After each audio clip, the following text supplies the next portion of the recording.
Faltan todavía. Sí.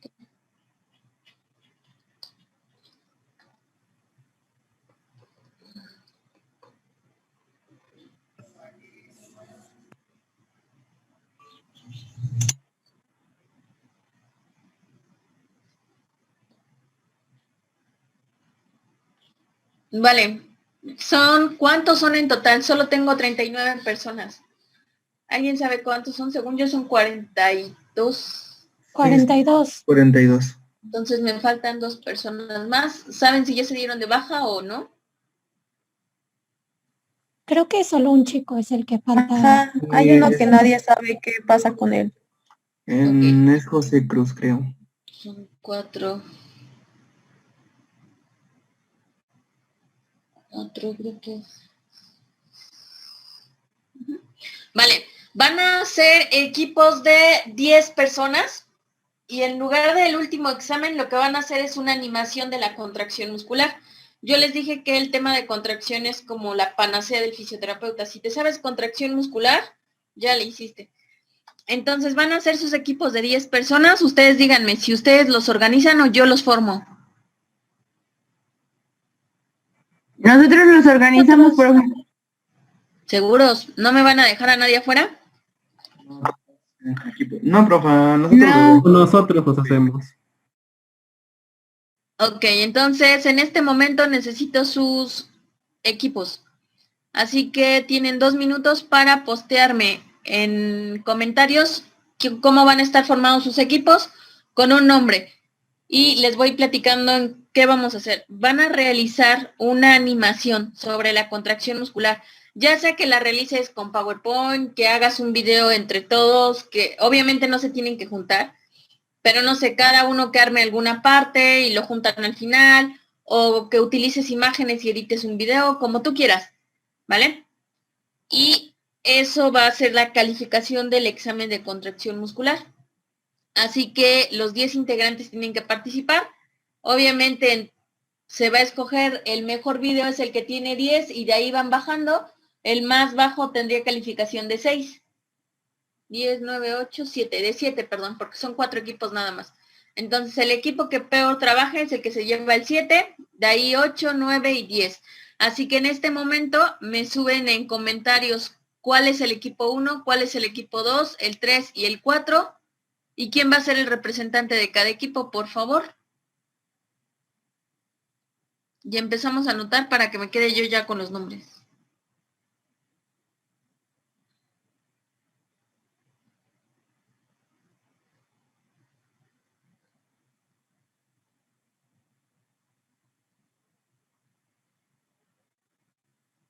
¿O quieren más tiempo para organizarse? Sí, maestra, por favor. Sí, por favor, maestra. Profa, tuve ahorita un inconveniente y tengo que dejar la clase. Si gusta le entrego justificante después. Ok. Vale, entonces, terminando la clase, damos 5 minutitos y me dan los nombres de los equipos, ¿vale? Sí, profa. Va que va. Entonces, empezamos. Su trabajo lo entregan el día lunes. Bueno, toca miércoles. Ajá, el día lunes para que se pueda evaluar y ya tengamos el día miércoles todo. ¿Les parece? Maestra, ¿el lunes 5 de abril? ¿O...? Ah, que ya estamos en Semana Santa, ¿no? Sí. Entonces, para el viernes. ¿Este viernes? Son 10 personas. Ok. Por eso les digo, el que quede como jefe de grupo es el que me va a referir si todos trabajaron, si existe algún problema en su última calificación. Ahorita voy a checar posiblemente en el de Mática, ya nada más se realice ese mismo día y nada más van a hacer a lo mejor 5 preguntas y ya para que terminemos, ¿vale? Pero en el caso de que es igual, la finalidad es que saquen lo mejor que puedan de calificación para que eso les ayude a subir su promedio. Por eso son equipos de 10 personas, entonces todos tendrían que trabajar y el trabajo se tendría para el día viernes, ¿vale?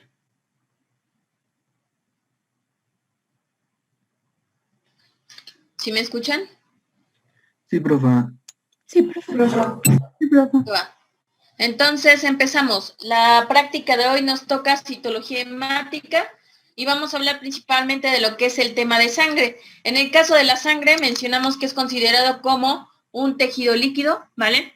Dentro de esta, pues es importante reconocer que forma parte del 80% del total del peso corporal humano. Se menciona que es importante recordarte que el cuerpo humano consta de músculo, tejido graso, agua, y por lo tanto es importante saber diferenciar tantos porcentajes. Si hablamos nosotros del total de sangre, es el 8% del total de peso corporal humano. Aunado a ello, pues mencionamos que estos se van a dividir en diferentes componentes. ¿Cuáles serían? Plasma y células. Si nosotros hablamos de plasma, se menciona que es la parte líquida de la célula. Hablando del plasma como tal, vamos a tener el 55% de la parte líquida, el 90% sería agua, el 10% serían proteínas. ¿Qué proteínas normalmente voy a encontrar en la sangre? Albúmina, gamaglobulinas, los factores de coagulación, que son también consideradas como plaquetas, factores del complemento de coagulación, lípidos, hormonas y electrolitos. Todos estos en total pues van a conformar los componentes del plasma. Ojo, recordemos que además de estos pues vamos a tener células. ¿Qué células? Eritrocitos, leucocitos y plaquetas que van a formar parte importante de la sangre, porque estos van a cumplir funciones como procesos de cicatrización. ¿Podemos avanzar? 1 minuto, profe, por favor. Ok.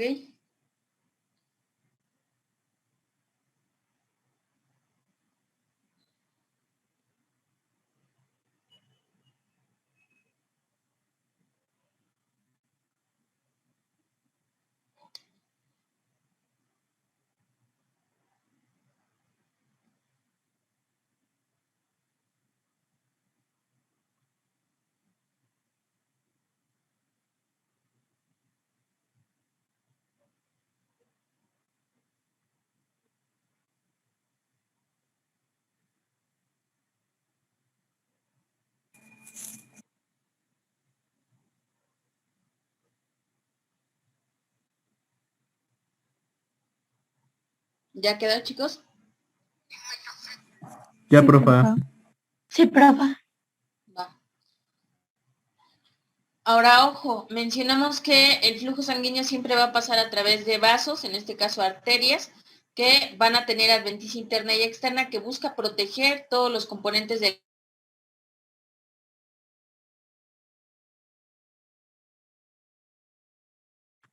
Profa, ya no se escucha. No se escucha.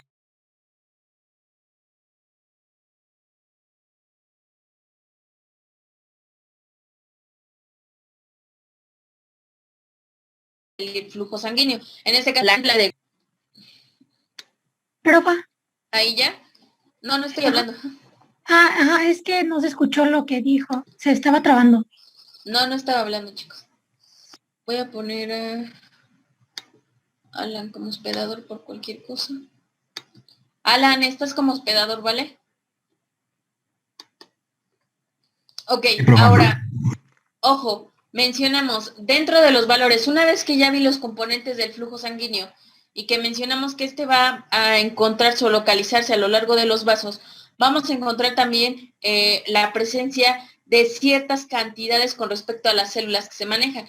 En este caso, si nos vamos a valores de la citometría hemática, mencionamos que los valores comunes que vamos a encontrar son principalmente para eritrocitos. En el caso de hombres, hablaremos de una cantidad de hasta 5.5 y 6.5 millones de eritrocitos por milímetro cúbico que yo encuentre en tejido.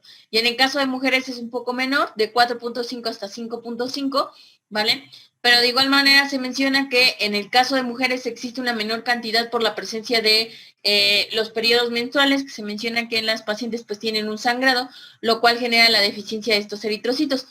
Importante, tus valores pueden cambiar respecto a la altitud o el laboratorio que pueda procesar la sangre. Cuando nos referimos a altitud, no es lo mismo, por ejemplo, la cantidad de eritrocitos que podemos tener aquí en la ciudad de Puebla a la cantidad de eritrocitos que se pueda presentar, por ejemplo, en pacientes que viven a orillas del mar. Se menciona que la altitud cambia, las funciones o en este caso la actividad física se modifica y eso puede tener ciertos valores o ciertos cambios en los valores normales de la citometría hemática, ¿vale? Así como la técnica que utiliza el laboratorio para hacer el análisis de esta citometría. ¿Por qué es importante referir eso? Porque mencionamos que la citometría en ocasiones, en su mayoría, se utiliza de igual manera para el diagnóstico de anemia, entonces hay que tomar en cuenta las características propias del paciente para verificar que eso no está afectando directamente en los resultados que estemos obteniendo, ¿vale? ¿Qué otro vamos a encontrar en estos valores de citometría hemática? Habíamos mencionado ya la presencia de los leucocitos y glóbulos blancos, que mencionamos que en hombres y mujeres sería igual, de 5 a 10,000 células por milímetro cúbico, y finalmente la presencia de plaquetas y trombocitos que mencionamos que en hombres y mujeres pues irían variando de 150 hasta 300,000 unidades por milímetro cúbico.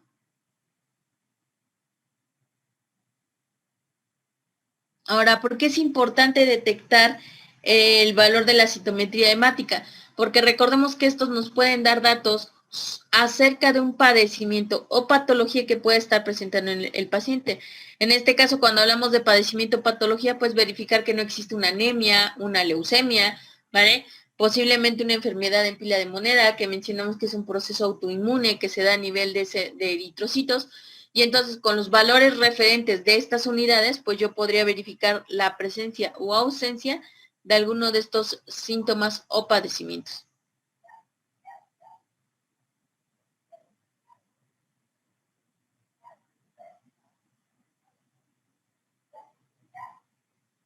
¿Podemos avanzar? Yo tengo, bueno, perdón, tengo una duda, profa. Los Dígame. eritrocitos en las mujeres son menos por el ciclo menstrual, ¿no? Me dijo. Uh-huh. Ah, ok, gracias. Por la pérdida que mencionábamos de sangrado. Y en ocasiones, repito, también va a variar mucho dependiendo de las características propias de las chicas. Hay pacientes que tienen como diagnóstico algo que se conoce como hipotiroidismo. En el hipotiroidismo, cuando no hay un control adecuado, y se dice que muchas pacientes que lo presentan ni siquiera han sido diagnosticadas, pues tienden a subir mucho de peso, tienen cambios de humor bruscos, tienen, literal, se diagnostican con bipolaridad algunas, pero lo más característico de ellas es que tienen sangrados profusos, es decir, un periodo menstrual puede durar máximo 5 días, ¿no? Pero se menciona que en este tipo de pacientitas, pues el periodo puede durar hasta 10, 15 días, si no es que un poco más, y el sangrado es profuso, es decir, es un sangrado constante. Y además, las características propias del sangrado, pues se dice que es un sangrado oscuro, lo cual te está refiriendo a que hay una pérdida importante de flujo sanguíneo, y entonces eso también puede llegar a causar en ese tipo de pacientes, por ejemplo, la presencia de anemia. ¿Por qué no son diagnosticadas? Porque se menciona que el hipotiroidismo, todas las mujeres están predispuestas a presentarlo, solo algunas lo desarrollan. ¿A qué vamos con esto? Que todas tienen la tendencia a, pero solo aquellas que se descuidan respecto a la alimentación, que tienen mucho estrés, que no duermen bien, que no realizan ejercicio, que comúnmente no consumen cantidades suficientes de proteínas o líquidos, y están sometidas a mucho estrés, que esa es una de las características propias, pues pueden llegar a reactivar como tal el hipotiroidismo y eso desencadenar pues este tipo de padecimientos, que automáticamente como efectos secundarios pues puede generar la presencia, por ejemplo, de la anemia. Entonces es importante referir que en el caso de mujeres pues este tipo de padecimientos atribuye a que la cantidad de eritrocitos pues sí sea menor en la mayoría de las poblaciones. ¿Podemos avanzar? Sí, profa, gracias. Esta sería una imagen microscópica de lo que sería la hemoglobina. Recordemos que la hemoglobina es la sustancia activa de los eritrocitos como tal.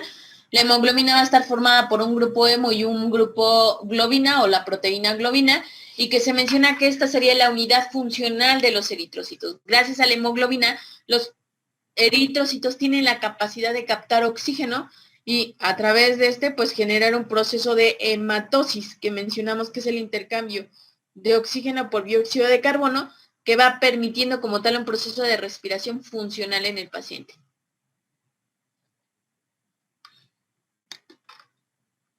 Bueno, aquí estaríamos mostrando mostrando los eritrocitos, que mencionamos características propias de los eritrocitos son discos, bicóncavos. ¿A qué me refiero con bicóncavo? Cóncavo quiere decir espacio, ¿vale?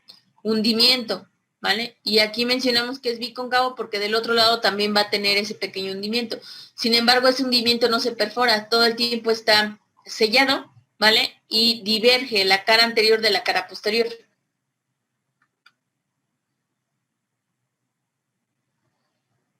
Aquí tendríamos una vista más microscópica y bueno, muchos de los eritrocitos se encuentran organizados de forma muy periférica y cercana. Sin embargo, cuando los eritrocitos llegan a presentar alguna malformación, como la vemos aquí, que las orillas son ligeramente amorfas, es decir, no son completamente circulares, pues hay que verificar qué es lo que está pasando en ese paciente. Aquí mencionamos que sería la acumulación de eritrocitos. Ojo, hay algo que se conoce como síndrome de pila y moneda, que mencionamos que los eritrocitos se organizan uno sobre otro y forman filas largas, y esas filas largas hacen referente a que los eritrocitos se colocan uno encima de otro. A este tipo de padecimiento se le conoce como padecimiento de procesos anticoagulatorios, por lo cual se dice, como las células, o en este caso los eritrocitos, están en contacto mutuo a lo largo de su recorrido, pues tienen a generar la presencia de estos trombos que puede llegar a desencadenar pues la presencia o alteración de enfermedades cardíacas. Aquí veríamos otra unión que no es normal, ¿vale? Esta sería una amorfa porque mencionamos no tiene una forma definida, lo ideal es que sea bicóncavo como lo vemos en pantalla, pero en estos casos pues automáticamente tenemos una forma completamente anormal. Aquí los eritrocitos están pegados, sin embargo habría que ver cuál es la posibilidad de verificar cuál es el daño que podrían estar presentando los eritrocitos. Repito, normalmente son enfermedades de tipo autoinmune las que pueden llegar a causar que los eritrocitos entre ellos mismos se puedan estar generando daño. ¿Podemos avanzar? Sí, profe. Aquí está el síndrome que les digo, que son eritrocitos en pila de moneda, vean, todos se organizan uno sobre otro y que automáticamente se considera como enfermedad autoinmune, porque el paciente con un golpe tan pequeñito que se pueda dar, comienza a sangrar, a sangrar, a sangrar, a sangrar y nunca para su sangrado. La razón es porque los eritrocitos, al estar organizados en pila de moneda, no van a cumplir todos estos procesos de tener por separado la globulina, permitir un acceso de oxígeno favorable. Entonces automáticamente pues el daño que puede llegar a generar es bastante agresivo en los pacientes. Aquí estaría una imagen macroscópica de los eritrocitos. Y bueno, importante, los eritrocitos siempre nos van a dar referencia acerca de la presencia de un proceso de anemia. Recordemos que la anemia es considerada como la disminución del número de eritrocitos o de hemoglobina expresada en gramos. Ahora bien, la hemoglobina, ya mencionábamos, está formada por la globina, que es la sustancia activa del eritrocito. Y mencionamos en el caso de la hemoglobina, díganme. ¿Todo bien? Sí, por favor. En el caso de la hemoglobina mencionamos que esta nos ayuda a determinar si existe o no existe anemia. ¿A través de qué? A través de valorar el BGM, que mencionábamos que era el valor como tal de los eritrocitos, y mencionamos, vamos a valorar en primera instancia el tamaño, que puede ser de 83 hasta 93 unidades, y en el caso de las mujeres sería de 78 a 103. Mencionamos, importante recordarte, vamos a tener dos valores que se tienen que checar en los eritrocitos. Por un lado el BGM y por otro lado el HCM, ¿vale? Que mencionamos que valora la cantidad de hemoglobina dentro de cada eritrocito. Aproximadamente tendría que haber de 27 a 34 unidades en gramos, ¿vale? Para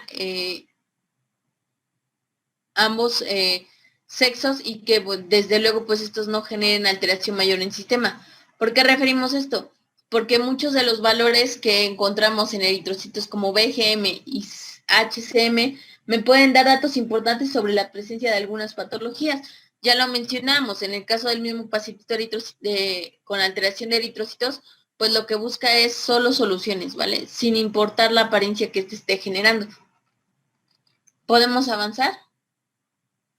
Miss, dice una compañera que la puede aceptar, es Alondra. Necesito que la aceptes tú, Alan, porque... Alan, Sampaio, ¿me ayudas a aceptarla? Porque no puedo. Como quedó de anfitrión, no me aparece a mí. Ok, sí, profe. Gracias, Alan. ¿Vale? Entonces, ojo, cuando ustedes tengan una química sanguínea completa de X o Y paciente, lo que ustedes tienen que verificar es el BGM y el HCM.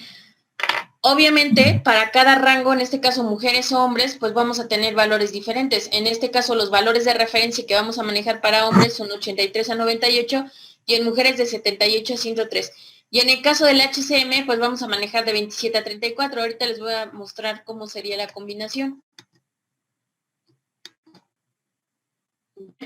Cuando yo hablo del BGM, mencionamos que era el volumen de nivel de eritrocitos, y cuando hablamos de HCM, mencionamos que es la cantidad que yo puedo encontrar de los mismos. Ahora, cuando yo hablo del BGM, yo puedo diferenciar a estos a través de macrocítica, normocítica y microcítica. Cuando yo hablo de normo, ya mencionamos, los valores serían de 83 a 98 en el caso de hombres. Entonces, ¿qué pasa? De 93 a 98 es normal. Por encima de 98 es considerado como una macrocítica, y por debajo de 95 estaría considerándome una microcítica, ¿vale?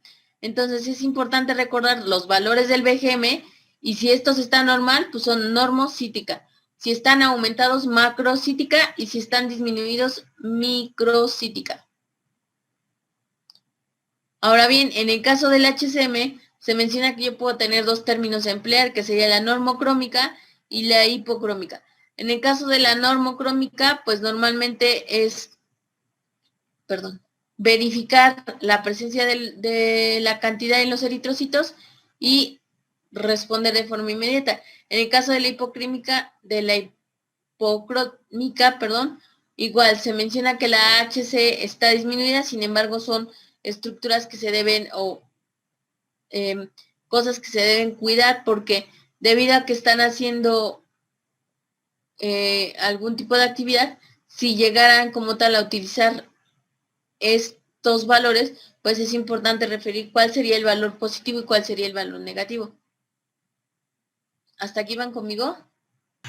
Profe, una pregunta, ¿le podría regresar a la anterior diapositiva? Ahí está. Para tus valores. De 83 a 98 en hombres y de 78 a 113 mujeres. Eso si hablamos del BGM. Y si hablamos del HCM, mencionamos que es de 27 a 34.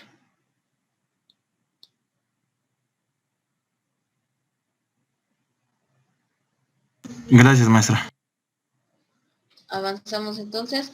Y ojo, cuando hablamos de por encima macrocítica, microcítica, y en el caso de HCM solo voy a tener normocrómica y hipocrómica.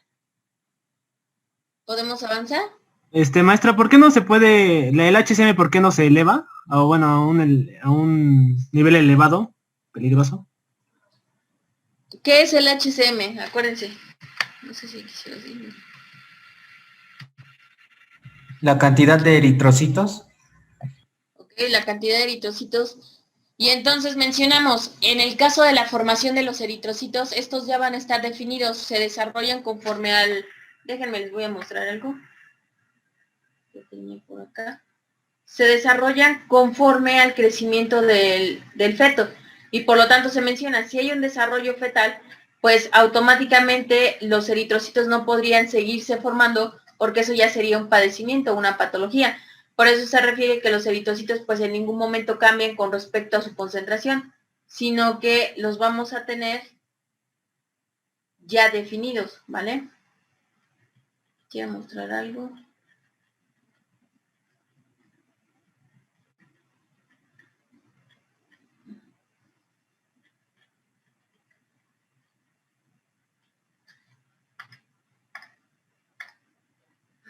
¿Me dejas compartir, Alan, porfa? Nada más le das abajito donde dice compartir y le das compartir varios. Sí, profe. Un momento, por favor. Gracias.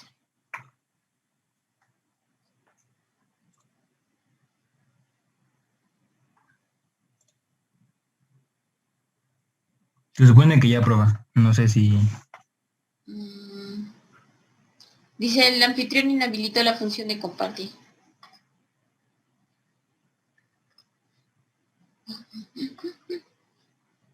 No, todavía no, Alan.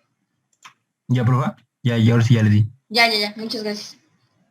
Vale, quiero que vean esta. Esta no les presenté esta porque es una presentación más avanzada, pero lo que quiero que vean son las imágenes. ¿Vale? Cuando nosotros hablamos de la actividad hematopoyética, es hemato, sangre, poyética, habla de la generación de células sanguíneas. Esta generación de células sanguíneas solo se da durante el desarrollo embrionario. Una vez que, digamos, el cuerpo humano crece, pues ya todo el proceso hematopoyético que se realiza en hueso ya se frenó, ya generó la cantidad suficiente de eritrocitos y estos ya no se van a volver a generar. Cuando nosotros hablamos del HCM, si yo hablara de una hiper, pues quiere decir que los eritrocitos se siguen formando y los eritrocitos ya no se pueden formar porque el cuerpo humano ya llegó a su etapa de madurez. Recordemos que la etapa de madurez es aproximadamente a los 18 años. Posterior a ello, ya no hay mayor crecimiento. En el caso de la madurez ósea se menciona que a partir de los 12 ya podemos encontrar ese hematopoiesis en hueso. Y recordemos, a nivel de estructuras óseas yo genero la hematopoiesis, que es el proceso a través del cual se generan estos eritrocitos. Si te das cuenta, por cada una de las estructuras óseas, que son las que tienen médula ósea roja y que es en la cual se generan los eritrocitos, pues nosotros vamos a tener un porcentaje específico de la generación de esta cantidad de flujo sanguíneo. Por lo tanto, se menciona, ya en la HCM, pues yo no podría tener un aumento porque todos estos huesos ya están desarrollados completamente, ya no tendrían por qué generar mayor cantidad de eritrocitos, ¿vale? Si hablamos, por ejemplo, de las células sanguíneas, pues mencionábamos los eritrocitos, los leucocitos y las plaquetas son las que van a estar en primera línea de defensa. Ahora checamos como tal tus valores de referencia. Normalmente respecto a eritrocitos, pues aquí hablamos de millones de unidades. La hemoglobina también estaría en gramos por decilitro. El hematocrito que mencionamos que es la cantidad de masa o sustancia que podemos encontrar en flujo sanguíneo, que se daría en porcentajes. Y fitolitros, que mencionamos que sería el BCM, y el HCM, que podría ir de 28 a 32 picogramos, ¿vale? Y, bueno, las otras unidades, que ya son unidades propias de estudios sanguíneos, como el RDW, ¿vale? Y los reticulocitos, que normalmente es muy específico de estudios particulares. Y repito, esta es de una clase más avanzada, pero lo que quería era que vieran los valores de referencia. Entonces, al ver los valores de referencia, pues automáticamente tú te puedes dar cuenta que en el caso del HCM, yo no podría variar, aumentarlos, porque se dice que ya son aquellos eritrocitos que estuvieron formados. Quería mostrarles algo. Acá, ¿vale? Automáticamente, pues un eritroblasto es lo que me permite ir formando familias hasta llegar al reticulocito y del reticulocito generar los eritroblastos. Los eritrocitos, perdón. Automáticamente, una vez que se forman, ya no es que yo esté generando más células óseas, simplemente con las que formé y con esas tiene que trabajar mi cuerpo, ¿vale? Me parece que les iba a mostrar otra. Esta, ¿vale? Si quieren anotarlo, normalmente cuando hablamos de la citometría, pues es la medida de las características propias del flujo sanguíneo. Automáticamente vamos a medir el parámetro que define si existe o no existe anemia. Mencionamos que es el HGB, que mencionamos que es la cantidad globular que yo puedo tener de eritrocitos. Y si yo tengo menos de estos valores, pues sería anemia. Si yo tengo más de estos valores, sería eritrocitosis, ¿vale? El HTO, que mencionamos que representa la proporción de eritrocitos en total de la sangre en CDMX, igual la presión está elevada y podría conseguir de 39 hasta 50 en el caso de hombres y de 46 a 56. Y los eritrocitos que mencionamos que van a presentarse en cantidades disminuidas, como sería el caso de hombres 4.1 a 5.7 y en el caso de mujeres de 5.0 a 6.3. ¿Vale? ¿Hasta aquí van anotando conmigo o ya los perdí? ¿Puedes subir tantito a los valores, maestra, por favor? Sí. Estos anótenlos, ¿de estos ya los tienen? No, ahí me faltó el HTO. Vale, primero, Cuando hablamos de, para que vayan conmigo, primero esta tabla, que es la que quiero que copien. Esta, ¿vale? Los valores de referencia. Siempre la cantidad de eritrocitos en millones, la cantidad de hemoglobina que mencionamos que es la unidad funcional de los eritrocitos, el hematocrito, que es la masa como tal que nosotros encontramos en flujo sanguíneo, y ya finalmente los valores de BCM y HCM, volumen corpuscular y hemoglobina corpuscular, ¿vale? ¿Hasta ahí ya notaron todos estos? Estos son los que me interesan.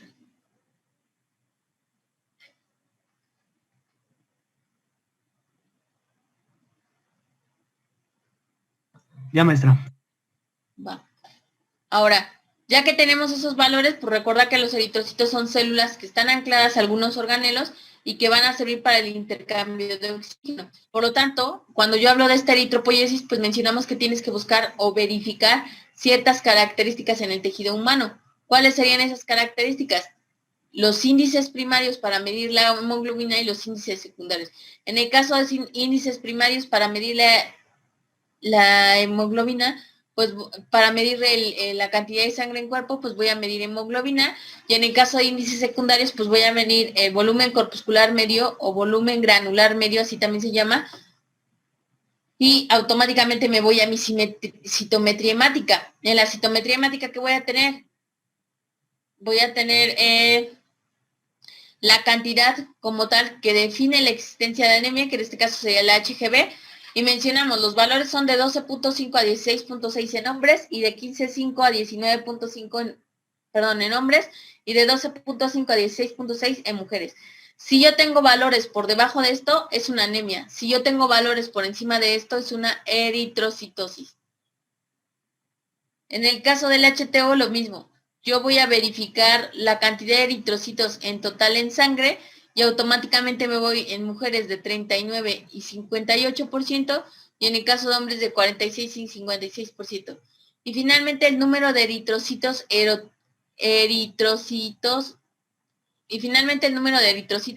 que mencionamos que es considerada de acuerdo a la altitud en donde se localiza el paciente. Tal es el caso que en el caso de hombres tendríamos de 4.1 a 5.7 millones y en las mujeres de 5.0 a 6.3. Sin embargo, esto puede variar de acuerdo al estado y al tipo de altitud que pueda tener ese lugar. ¿Ustedes me indican?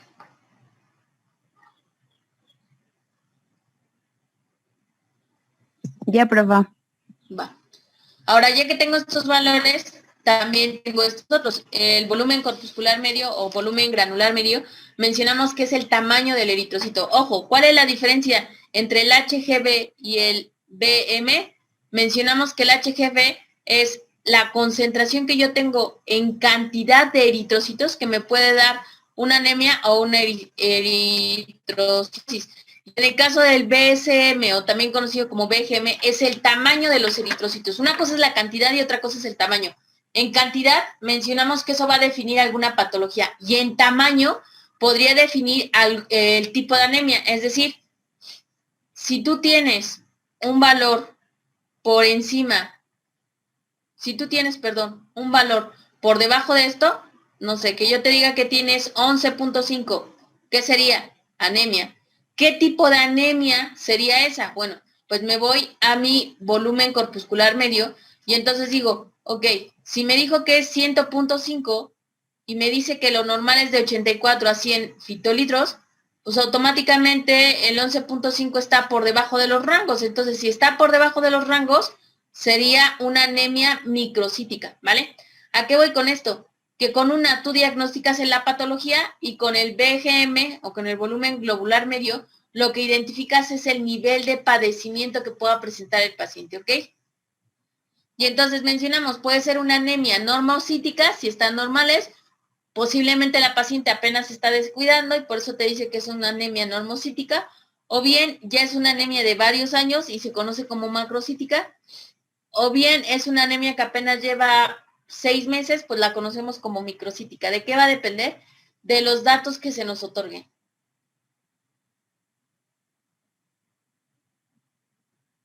¿vale? Al final, pues vamos a tener MCH, que mencionamos que es la cantidad promedio de la hemoglobina, principalmente en cada uno de los eritrocitos. Y referíamos automáticamente ahí, pues la solicitud que se realiza, pues es dependiendo del padecimiento específico que tenga mi paciente, ¿vale? Y en el caso del MHCH, pues mencionamos que es el único parámetro que puede definir la capacidad de cromía que pueda tener el flujo sanguíneo. Tal es el caso que para medir la cantidad de cromía, pues lo que hace el paciente es verificar rangos, si es normal nomocrómica, hipercrómica e hipocrómica, que son los valores que podemos encontrar respecto al valor inicial del parámetro que define la cromía en el paciente. ¿Ya quedó? Sí, profe. Sí, profe. Entonces, ojo, los que vienen en su examen son estos. El tipo de anemia normocítica, macrocítica y microcítica, de acuerdo al valor del BCM. Y en el caso del valor del... En el caso del valor de hemoglobina globular, pues lo que vamos a hacer es solamente verificar, ¿existe anemia o no existe anemia? Y si posiblemente existiera como tal una anemia, pues tenemos que clasificar qué tipo para evitar el contacto con menores, ¿no? ¿Por qué? Porque automáticamente mencionamos, ok, si existe una anemia mayor, pues posiblemente, y si la mamá está alimentando, está amamantando, pues hay que cuidar a esa paciente, porque posiblemente no sobreviva debido al nivel de anemia que pueda estar presentando.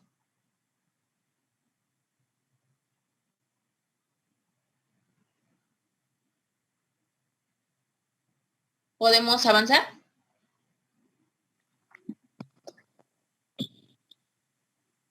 Ok. Salimos entonces, porfa. Gracias.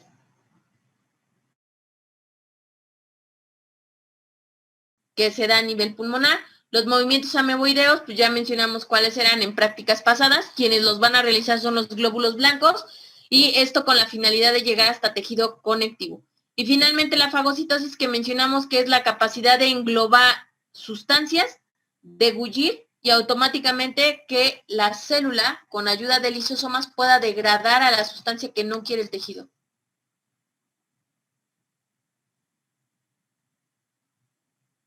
Ok, Alicia. Maestra, estas son funciones de los leucocitos, ¿verdad? Estas son funciones de los leucocitos. Ojo, vamos por descripción de cuáles son los leucocitos y las funciones. ¿Vale? ¿Podemos avanzar? Un minuto, profe, por favor. Ok.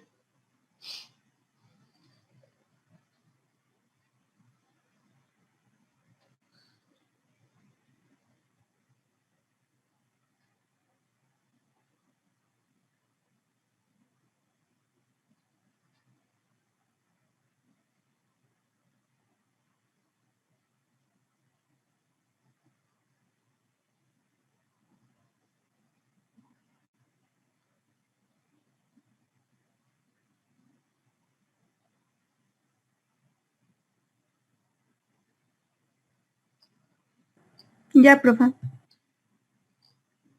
¿Los demás cómo van? Ya me lo termino, profe. Ya, profe. Ya, profe. Ya. Va.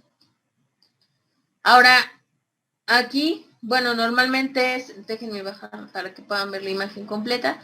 Aquí sería la migración de leucocitos. Mencionamos que los leucocitos pues vamos a tener a todo lo largo de la célula, en este caso del citoplasma.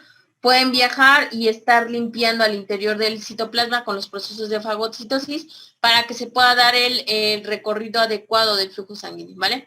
¿Qué otras células vamos a tener normalmente acompañando al flujo sanguíneo? Pues a los famosos neutrófilos, que mencionamos que también son conocidos como leucocitos polimorfonucleares. Normalmente estos pues van a ser leucocitos que circulan a lo largo de la célula, van a mediar la primera fase de las reacciones inflamatorias dentro de las primeras 24 horas, de lesión que se está presentando en el tejido. Normalmente tienen un tamaño de 12 hasta 15 micrómetros de tamaño y se menciona que en el interior pues van a contar con núcleo segmentado.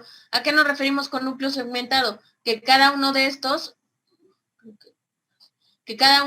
pues puede mostrar núcleos muy definidos y por lo tanto se verían de esta manera, como lo vemos aquí en pantalla, que tiene 1, 2 y hasta 3 núcleos densos en el interior. Y automáticamente mencionamos, son los principales componentes celulares de la pus, ¿vale? Que normalmente se acumula al final de la vida de una lesión en la zona.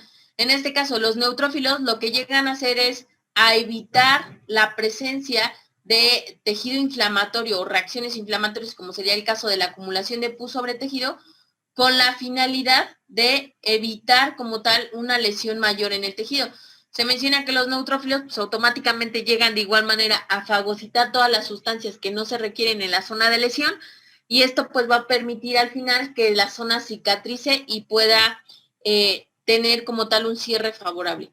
En el caso de los neutrófilos, pues mencionamos que puede contener proteasas, proteínas antimicrobianas, inhibidores de proteasas, histamina, que también ayuda como tal a los procesos inflamatorios, ¿vale? Y normalmente su función, pues, contribuye en el remodelado del tejido, que te digo que llega siempre a donde existe una lesión, evita como tal el daño directo de agentes que sean patógenos, en ese caso de bacterias y virus, limpia bien la zona para evitar que estos se puedan reproducir, regula la concentración de proteasas y regula los procesos de vasodilatación e inflamación, es decir, se va a encargar de que el proceso inflamatorio dure lo que tenga que durar para recuperar la lesión y automáticamente después lo pueda retirar de la zona.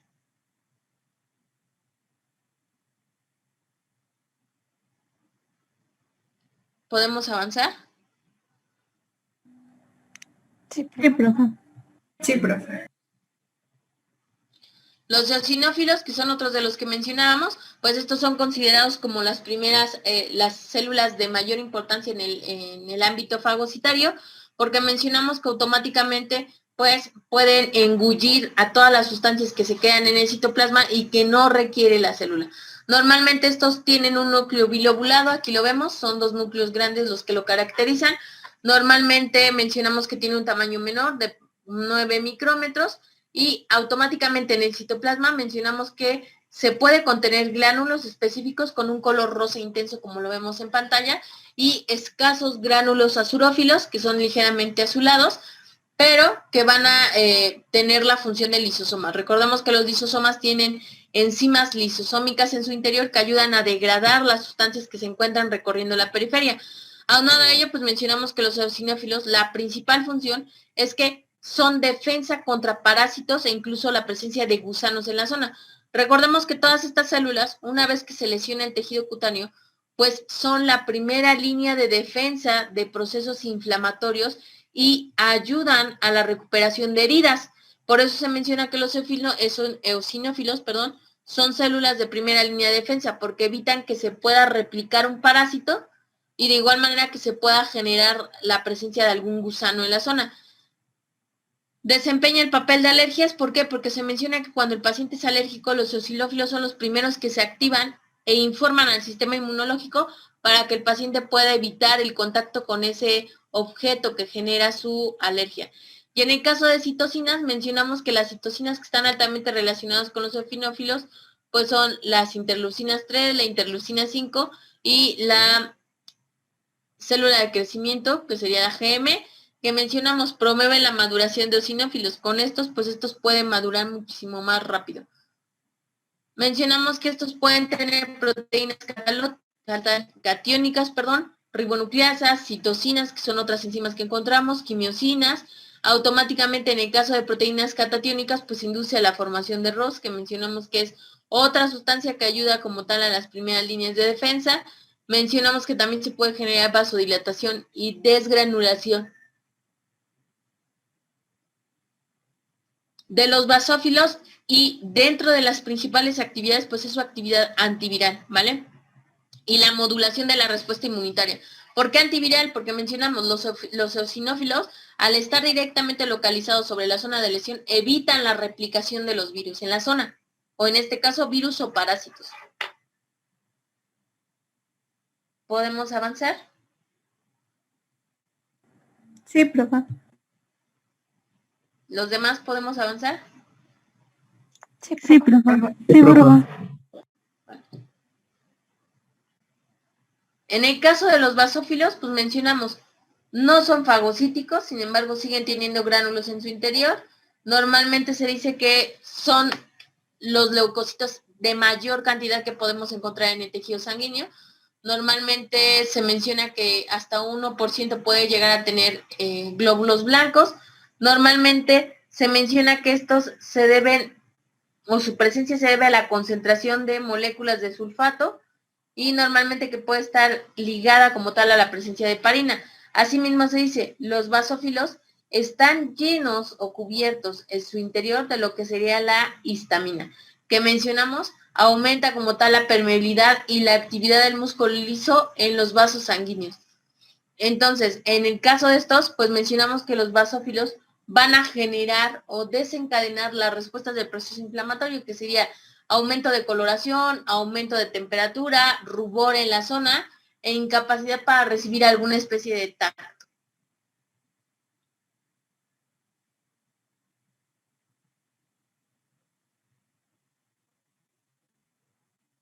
Ustedes me indican. Ya, profe. Ya, profa. Ya, profe. Ya. Mastocitos. En el caso de los mastocitos, pues de igual manera mencionamos que estos se liberan a partir de la médula ósea. Recordemos que la médula ósea es también conocida como la célula de hematopoiesis, o bueno, la zona de procesos de hematopoiesis, que es la generación de células sanguíneas. Normalmente mencionamos que estos van a madurar después de que se genera la sangre, en este caso los eritrocitos, van a estar principalmente en piel y en epitelios. Normalmente están llenos de histamina y otros mediadores de los procesos inflamatorios, como serían serina, aceticolina, GABA, ¿vale? Y normalmente mencionamos, el principal papel es que actúan en los procesos de tipo alergia, ¿vale? Asimismo se menciona que estos, pues lo que buscan es demostrar la presencia de anticuerpos en tejido, es decir, justo en donde se encuentra mayor cantidad de mastocitos, es donde se puede relacionar la presencia de anticuerpos. Y normalmente, si este está cubierto de anticuerpos, hay que verificar qué está pasando con el paciente. En la actualidad, si no han escuchado, les comento, a causa de COVID, muchos de los pacientes que están infectados por COVID tienen que hacerse, una vez que pasan por todo el tratamiento, pues la prueba para verificar que realmente ya no tengan COVID. Una de las pruebas que se manda, pues es la prueba de antígenos reactivos de COVID, en el cual lo que se busca es sacar la IgM y la IgE. Y se menciona, la IgM va a dar información acerca de si el paciente sigue todavía con una viremia activa y sigue contagiando, y en el caso de la IgE nos menciona si el paciente ya está completamente negativo o automáticamente sigue con actividad, y aunado a ello puede contagiar, y aunado a ello la inmunidad que pueda presentar pues sea menor. Porque recordemos que muchos de los pacientes que se contagian por COVID pueden tener o llegar a tener una inmunidad de hasta 3 o 6 meses, dependiendo pues cómo fue el padecimiento. Pero se dice que para saber todo este tipo de situación, pues nosotros tenemos que hacernos, o bueno, los pacientes con COVID tienen que hacerse una prueba de anticuerpos. Y pues estos anticuerpos automáticamente son referencia importante de la presencia de procesos inflamatorios y daños sobre tejido que me indicarían si realmente ya no tengo COVID, o la prueba que te hiciste de PCR que dio negativa por el fármaco que te estás tomando, más no quiere decir que ya se erradicó completamente la viremia. Por eso se menciona, en el caso de los mastocitos, tienen una relación íntima con los anticuerpos, por lo cual nos ayudan o beneficia mucho para tratar de evitar este tipo de confusión. No porque el paciente ya esté bien, pues quiere decir que está al 100%. Tendríamos que verificar qué fue lo que ha pasado, cuáles fueron los estudios que le han realizado, para verificar que se encuentre completamente al 100%, ¿vale? Y mencionamos, en el caso de los mastocitos son considerados como la versión transportadora de los basófilos por la sangre. Automáticamente por el tamaño y las características, pues se dice que estos pudieron tener esta parte de transformación.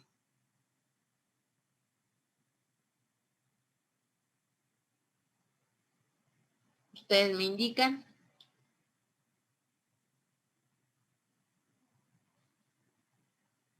Ya, profa. Ya, profe. En el caso de los monocitos, pues vamos a tener inflamatorios y monocitos de patrulla. Los de patrulla automáticamente andan patrullando a lo largo del citoplasma para evitar la presencia o acumulación de algunas sustancias. Y en el caso de los inflamatorios, pues mencionamos que comúnmente van a tener pues núcleos voluminosos en forma de riñón.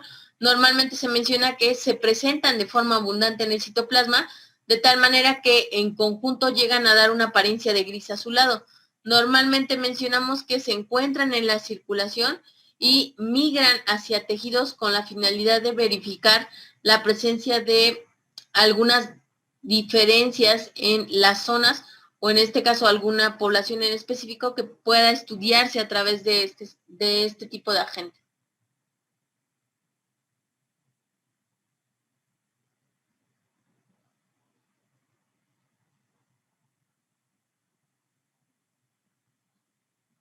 ¿Podemos avanzar? Bueno, ustedes me dicen. Por mí ya, profa. Sí, profe. No, profa, todavía no. Ok.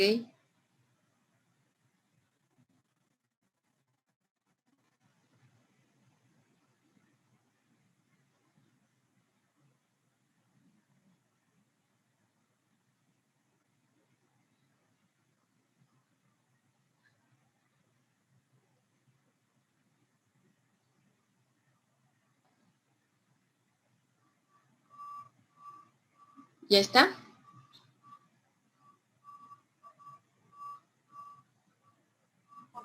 Ya, profa.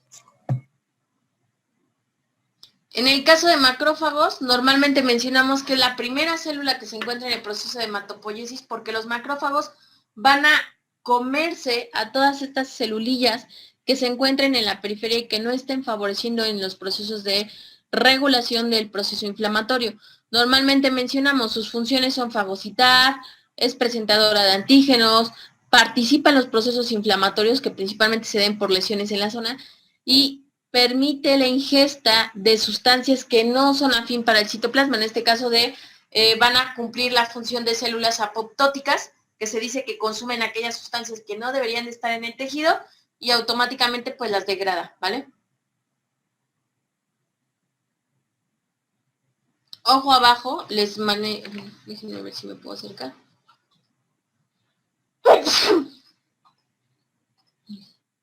Salud. Salud. Gracias, gracias. Quiero que vean algo. En el caso de las diferencias y las localizaciones que nosotros podemos encontrar, pues si se dan cuenta, aquí abajito, esta imagen quería que la observaran, de acuerdo al tejido, nosotros vamos a encontrar alguna célula en especial. En el caso de los monocitos son más afín por la médula y la sangre. En el caso de la microglía, que ya la verán en su momento, que es otra célula que se encarga principalmente de la mielina, pues en sistema nervioso. Los macrófagos son principalmente en pulmones, en serosas, ¿vale? Y que son como de los más importantes que vamos a encontrar en los diferentes tejidos.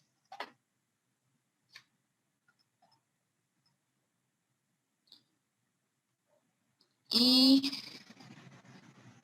aquí nada más quiero que vean. Esto es conocido como sistema mononuclear fagocítico. ¿Por qué? Porque lo que quiero que observen es cómo a nivel del sistema circulatorio, pues los monocitos se pueden ir formando, pueden ir viajando a lo largo de los vasos y de los espacios internos, y justo cuando existe alguna lesión, pues los macrófagos llegan a la zona para poder limpiar y evitar que esta zona se pueda infectar. Y con ello, pues dan origen a la formación del cierre de la herida para evitar como tal que la lesión siga o permita dejando salir flujo sanguíneo de la zona. Aquí abajo, pues normalmente en una patología se vería mucho mejor la funcionalidad de todas las células que mencionábamos. Por un lado van a estar los cuerpos antígenos, ¿vale? Van a estar los macrófagos completamente activados, que mencionamos que buscan cubrir y proteger como tal las zonas, los fibroblastos, vamos a tener como tal a todos los antígenos a lo largo de células plasmáticas, células beta, que lo que van a buscar es evitar como tal la formación y el desarrollo del proceso inflamatorio, ¿vale?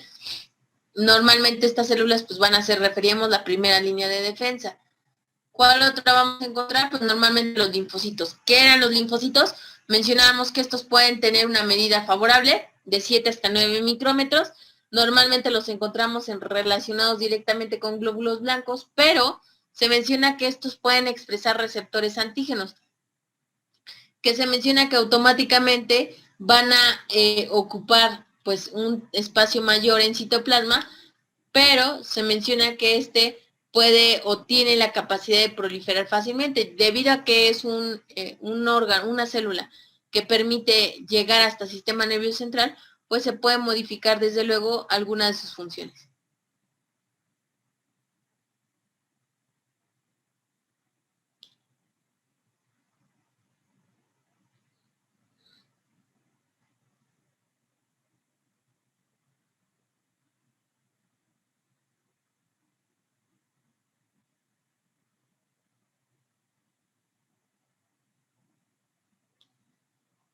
¿Podemos avanzar?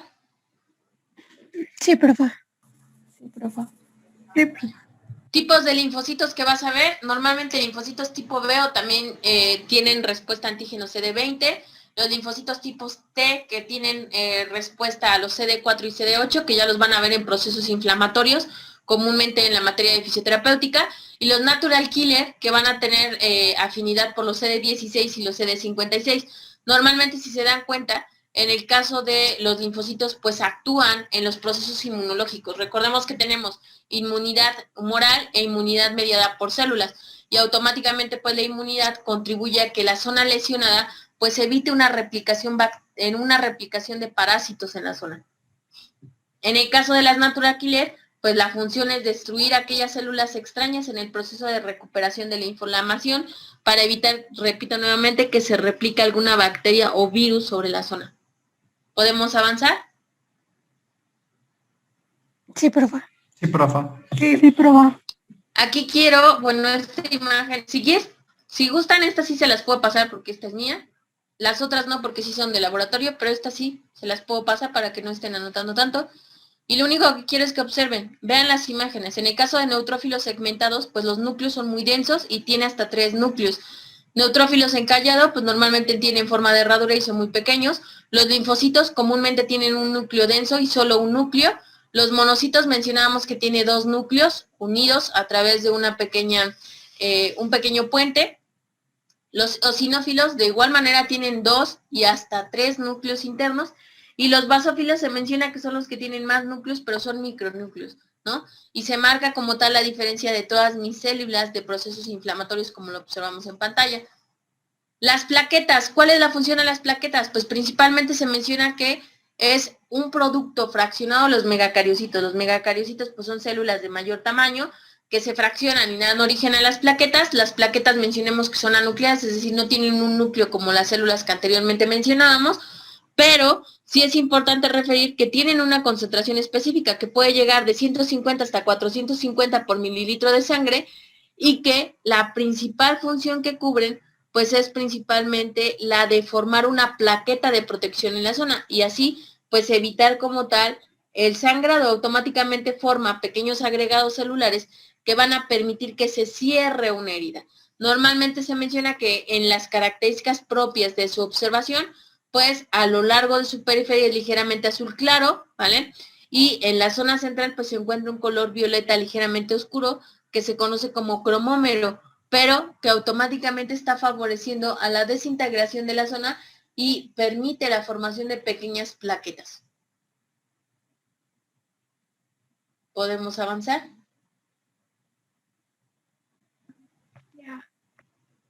Sí, profa. Sí, profa. Maestra, queda menos de un minuto. Ay, es cierto.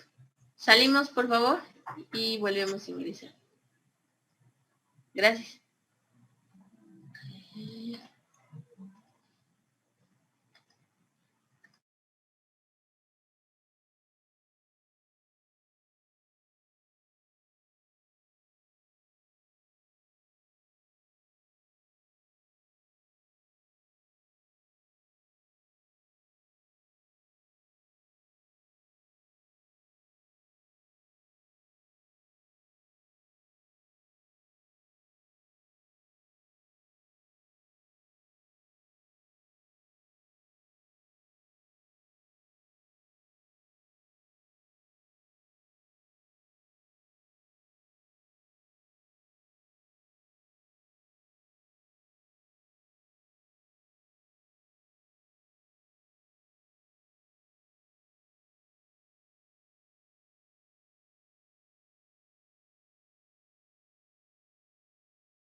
van a ir a comer algo antes. ¿Tienen clase ahorita? ¿Todavía no? Y tenemos ¿Tienen qué? bioquímica. Ah, ok. Y tengo una duda. Dime. De la citometría hemática, por ejemplo, si un paciente viene sin diagnóstico, ¿no es mejor que lo diagnostique un médico que lo hagamos nosotros?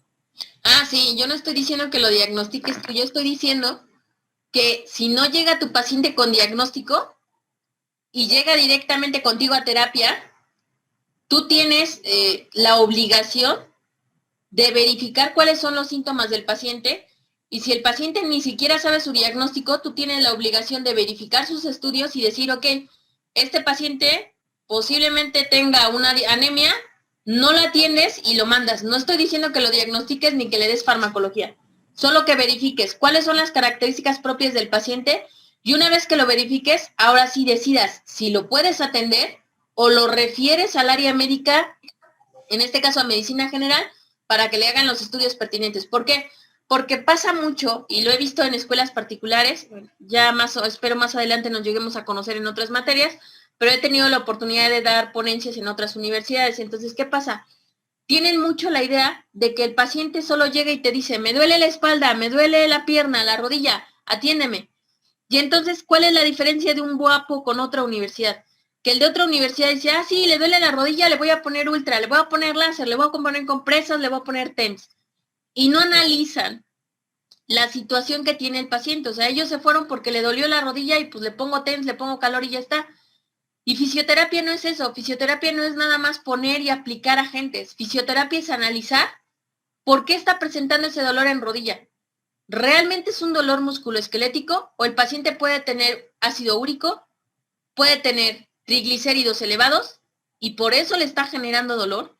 Y si mi paciente tiene ácido úrico, que son cristales en las rodillas, y tú le aplicas láser o le aplicas calor, el paciente al otro día va a tener un dolor insoportable.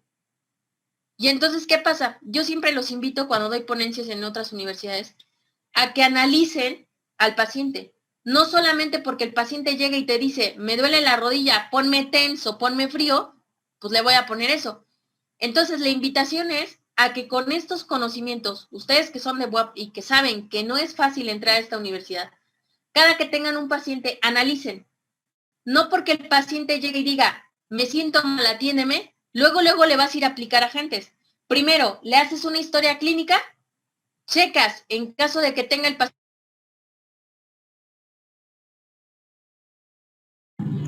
Profa, se cortó el audio.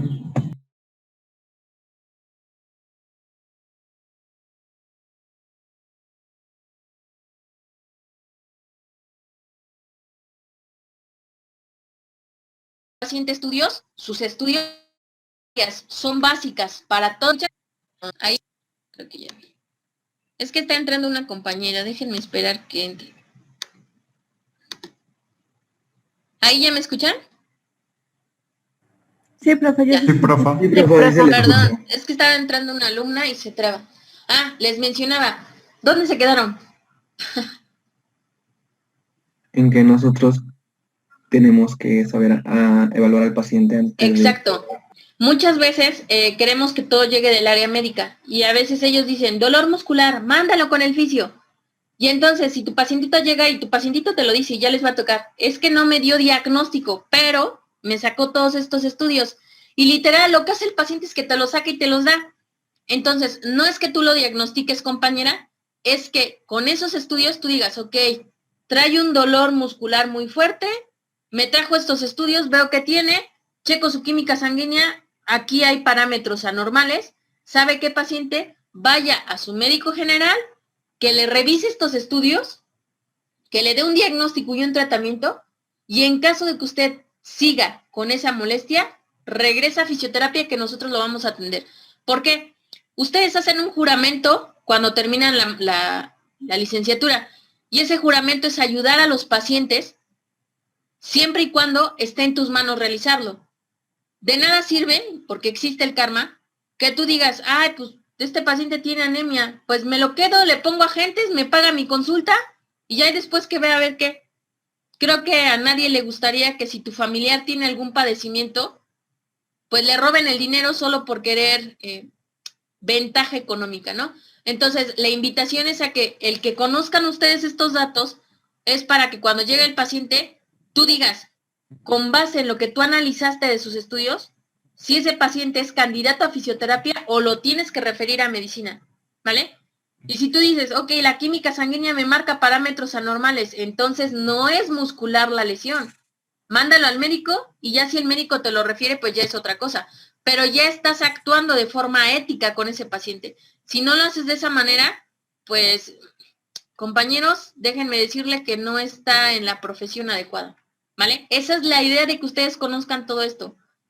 Y me ha pasado, por ejemplo, que llegan pacientes con dolor muscular y lo mismo, el médico los mandó. Y si ustedes no tienen las bases, porque en algún momento a mí me tocó calificar a los practicantes, ya cuando están en sus prácticas profesionales, me llaman como jurado para calificar su actividad. Entonces llega, el caso clínico era un paciente, llega con lesión a nivel de la espalda y dice, me duele la espalda, atiéndeme. Y el alumno lo que hizo fue que luego agarró y dice, te voy a poner compresas, te voy a poner láser, te voy a poner no sé qué. Como yo soy maestra de neurología también, pues resulta que le digo al estudiante, ¿ya viste qué características tiene la lesión? Pues no, solo que le duele la espalda. Y el paciente, señores, tenía herpes, ¿vale? Herpes simple. Que si el compañero de práctica lo llega a tocar y llega a hacerle el famoso masaje que le quería hacer, automáticamente el compañero también se infecta. Y herpes tipo 2, que es de los más agresivos. Entonces, ¿a qué voy con esto? Que no solo porque digan que les duele alguna zona, pues vayas a aplicar cosas, sino que analices qué tiene. Y te repito, esa es la diferencia que marca BUAP con todas las otras universidades que podemos tener en Puebla. Siempre lo he dicho y siempre lo sostengo. He tenido la oportunidad de dar las ponencias con otras universidades, incluso internacionalmente he dado ponencias con Colombia. Justamente di una el martes. Entonces, hay mucha diferencia de los chicos de UAP porque analizan las cosas a otras universidades. Entonces, la invitación es eso, no que los diagnostiquen, pero que no echen en saco roto todos los estudios que lleva el paciente. Y si detectas algo, refiérelo. Porque antes que ser fisioterapeuta o algo, tienes que tener calidad humana y no robarle el dinero al paciente que a lo mejor no necesita fisioterapia y sí necesita de forma inmediata un tratamiento para esa anemia, por ejemplo, ¿vale? ¿Hasta ahí todo bien? Sí, profe. Sí, profe. Va que va.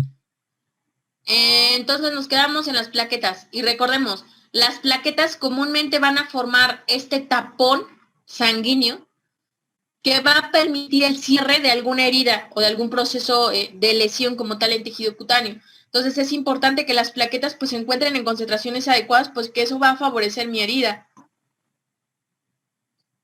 ¿Qué vamos a encontrar además de ello? La presencia de gránulos que van a ser gránulos tipo alfa, tipo delta y tipo lambda.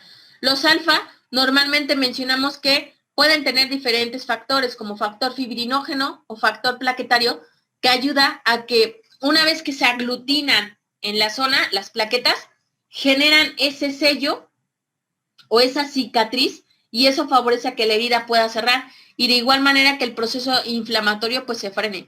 Además de ello pues vamos a tener ATP, calcio y serotonina, que mencionamos que el calcio y el ATP son sustancias que sirven como monedas o energía para los diferentes procesos celulares.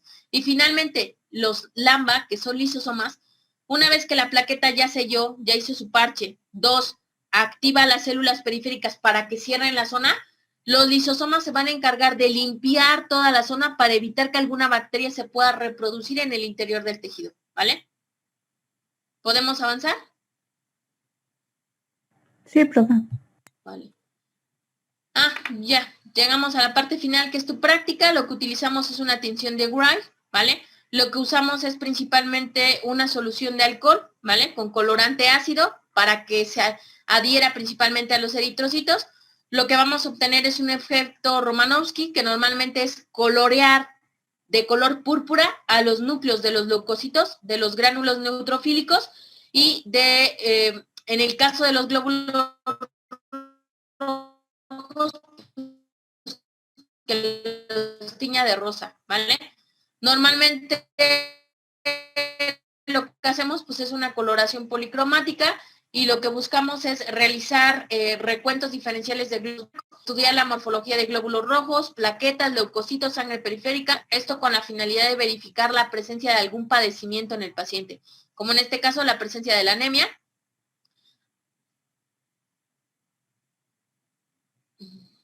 ¿Ahí ya me escuchan? Sí, profa. Sí, profa. Ya se le escucha bien. En el caso de estructuras, aquí les manejo la tinción, que sería la tinción de Greif. ¿De qué color pintarían? En el caso de las plaquetas estarían de violeta.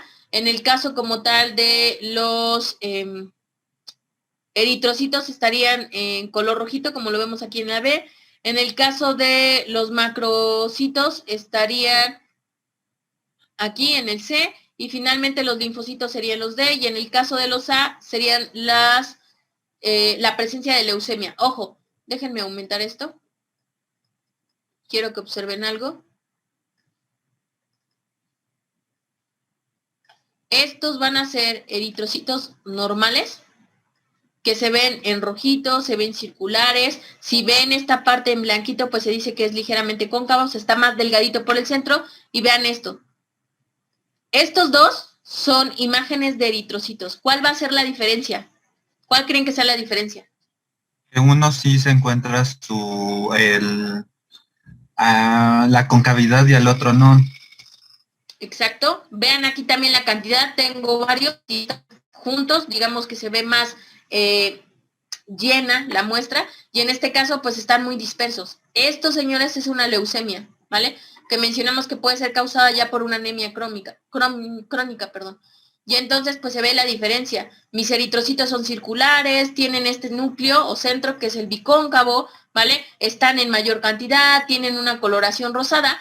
Y en un paciente con anemia ya en proceso de leucemia, pues vean cómo se ven, ya no tienen forma, automáticamente ya están lesionados los eritrocitos, ya son amorfos completamente, están en menor cantidad distribuidos a lo largo de la superficie.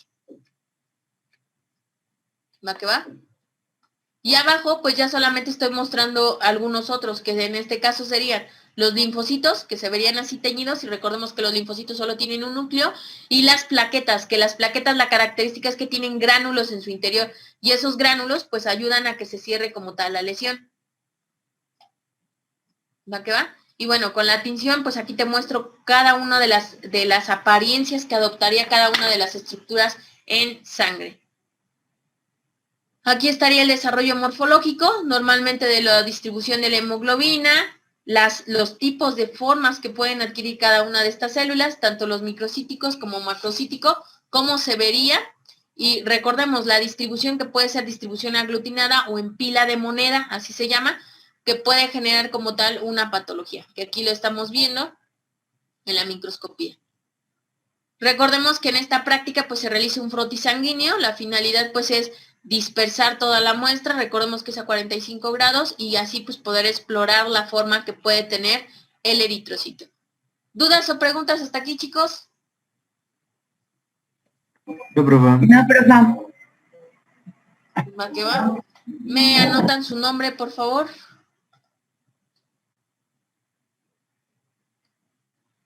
Y, ojo, primero anótenme su nombre y díganme, ¿les quieren más tiempo para la organización de sus equipos o ya de una vez que queden?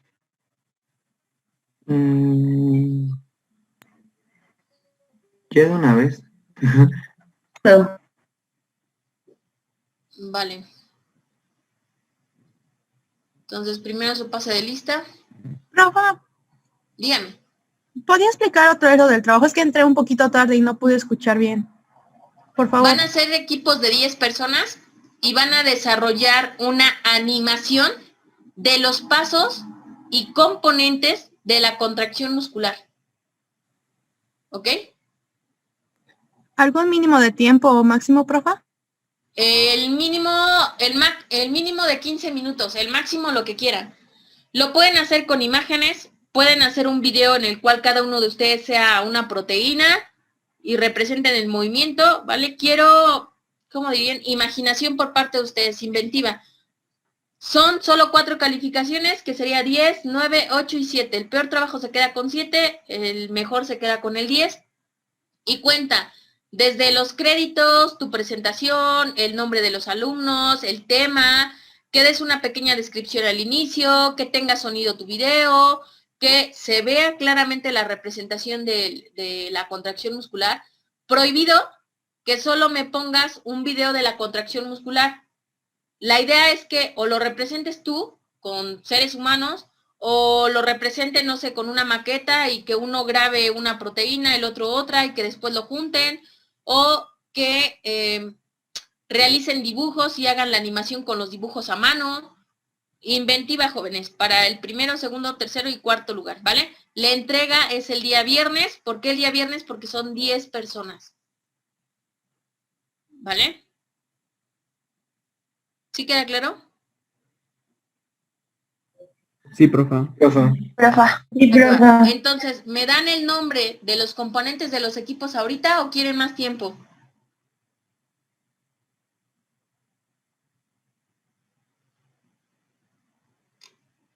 Hola. Yo diría que ahorita. Va, entonces, ¿me anotan por favor los nombres para que pueda yo tener mi lista?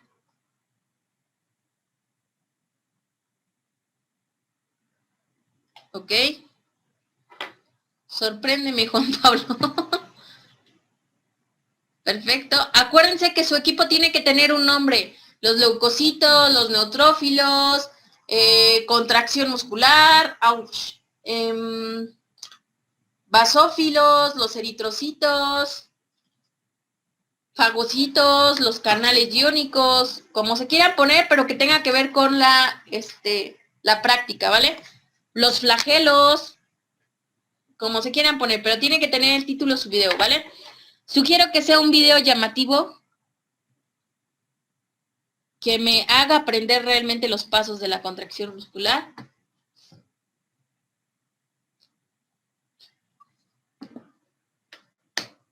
Ya está. Entonces ya está el primer equipo. Ok, tengo un equipo. Tengo el equipo de Juan Pablo, el equipo de Diana. 1, 2, 3, 4, 5, 6, 7, 8, 9. Ok, el de Diana queda de 9. El de Paola queda 1, 2, 3, 4, 5, 6, 7, 8, 9. Ok. Alicia, ¿por qué quedas aparte? No, profe, es que se trabó mi computadora y no se enviaba el mensaje, perdón, pero es de mi pase de lista. Ah, ok. Igual el mío, profesora. Ok, y me falta un equipo, ¿no? Tengo uno que es el de Juan, 2 el de Diana, 3 el de Paola.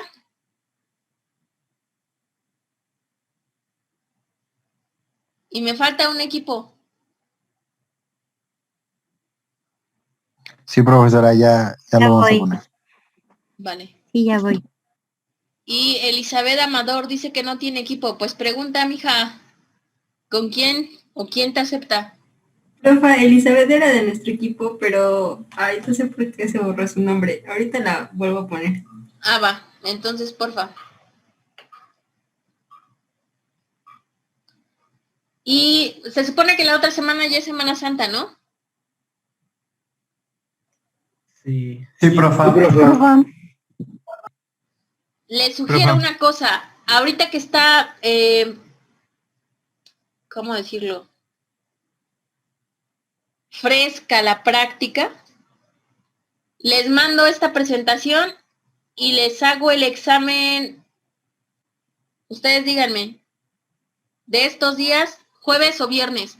Solo son 5 preguntas para que ya tenga todas sus calificaciones y ya nada más regresando les entregue promedio. ¿Les parece? Tropical. ¿Esa es la última práctica, profesora? Esta es la última práctica, ya terminamos. Ay, sí, ya terminamos. ¡Qué emoción! ¿Tan rápido? No. La otra práctica es Papa Nicolau, esa no la hacemos nosotros. ¿Por qué? Porque Papa Nicolau, la práctica implica a una paciente y que tengan que hacer la exploración en la paciente. Y normalmente el comité ético solo permite que la gente que se va a dedicar a esa área pues pueda hacer este tipo de práctica y nosotros no. A lo mejor en algún momento, ya cuando vean el desarrollo de fisioterapia y fisioterapia uroginecológica para mujeres, que sí se hace una exploración de vagina, se introducen ciertos electrodos en vagina y se hace en España. Tuve la oportunidad de hacer un intercambio a España por 7 meses, entonces allá, por ejemplo, hacíamos esta práctica. Aquí en México solo se tiene en un hospital, es un hospital particular, y este tipo de fisioterapia es muy cara. Y normalmente casi no se hace en México porque no se tiene como esa cultura, ¿no? De que pues las mujeres permitan que se ingrese a nivel vaginal con algún electrodo o algo. Entonces todavía como que hay mucho tabú en eso, por eso no está muy desarrollada. Déjenme, igual en algún momento si logramos ya confirmar que esa área se desarrolla, pues ya podrán hacer ese tipo de prueba de Papá Nicolau, antes no. Entonces sí, en efecto, esta es nuestra última práctica. ¡Qué emoción! Ya. Se va a ver quién pasa y quién no pasa. No, yo creo que todos pasan de este grupo, yo creo, no sé. Profa, ¿qué dijo al final de las calificaciones? Es que no escuché bien. Que si puedo hacerles el examen de esta práctica el jueves o el viernes, que solo serían 5 preguntas para que ya tenga todas sus calificaciones y ya nada más regresemos a darte tu promedio. ¿Cómo a qué hora estaría más factible que nos mande el examen, maestra? Pues en la noche, yo termino clases normalmente hasta las 9. Ok. Pues yo digo que sí, pero sería el viernes. Ajá, yo igual iba a decir que sí podría ser el viernes. Va que va. El viernes, después de las 9, son solo 5 preguntas y ya, para que se liberen. ¿Les parece? Sí, por favor. Gracias. Va que va. Profa. Tengo el concentrado y ya nada más cualquier cosa les mando mensajito, pero ya para que lo tenga, ¿vale? Sí, profa. En un momentito les mando la presentación con el compañero para que lean un poquitín. Y ya está. Lo que les puedo decir es que van a venir más ejemplos de anemia, ¿no? Entonces, bueno, profa. Gracias. Pues cuídense mucho, por Sí, favor. nos vemos. Provecho. No, profesor. Igualmente, profa. Muchísimas Gracias, profa, gracias. igualmente. Gracias. Feliz Buen día. vacaciones. Gracias, profa. Bye, peques. Nos estamos Hasta luego, viendo, profe. Dígame.